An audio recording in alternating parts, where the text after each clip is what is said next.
Okay, so this is Dana. He's back from Europe. He said the snow was no better there, and next week he's off to Hawaii. But the important part is, I've known Dana for how long? Probably 5, 7, 8 years, something like that. 5, 6, 7. And Dana's on a Jones Hovercraft 2.0 basically.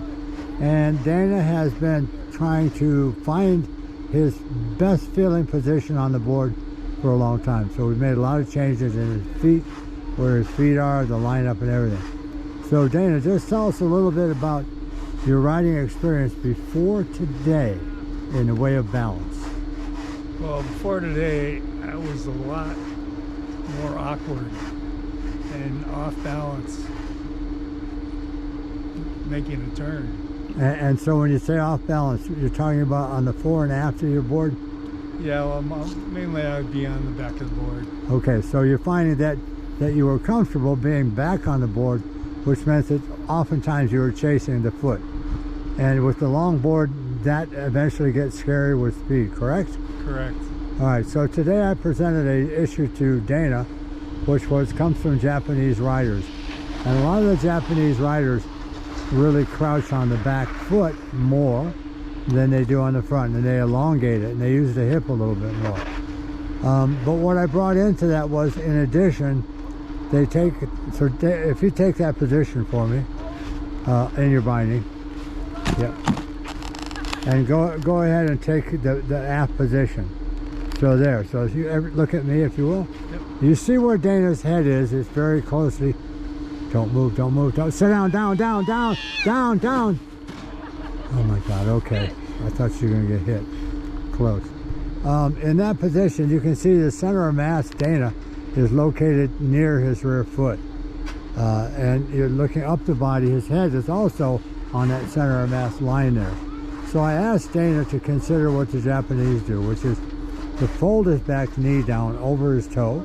So he's gonna fold it down, pressing it down. He's still aft. Now he's going to take his head and turn it towards his nose of his board and put it over his front leg. Notice how he basically took two positions and balanced out between them. And so this was the position that Dana took. Now, so you come out of that one. So you come out of that one. So although Dana didn't go there, what did you do that you noticed different?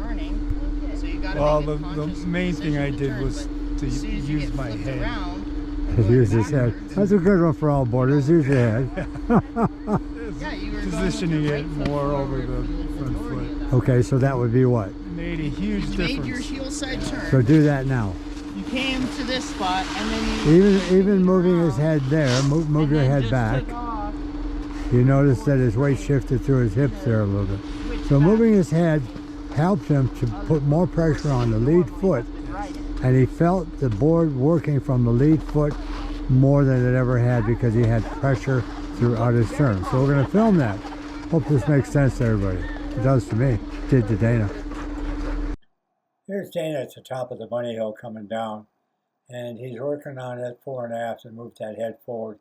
So he's actually starting to steer with his front foot, back foot follow. That's been a long time coming, and looking good. He didn't just get it on this one day. Dana has worked hard with many different introductions to fore and aft, but this movement of just his head was enough to transfer weight to that front foot and get him, starting the turn in the front with the back foot following.